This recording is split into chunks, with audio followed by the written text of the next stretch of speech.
Welcome to Not Milk Never Milk. Subscribe if you're lactose intolerant. You begin by confirming your Epic Games account and a working email. That makes recovery much faster. Once done, choose your second factor method. An authenticator app is more secure than SMS for gaming accounts. Make sure your phone has the authenticator installed and camera access enabled. You will scan a QR code. You should also open a web browser and sign into your Epic account now, so you can follow the on-screen security settings as I walk you through them.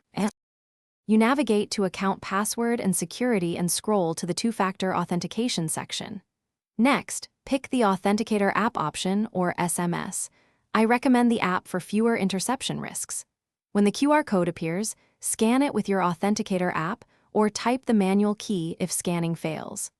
Once the app shows a 6-digit code, enter it back on the Epic page to confirm. Make sure to save any provided recovery codes.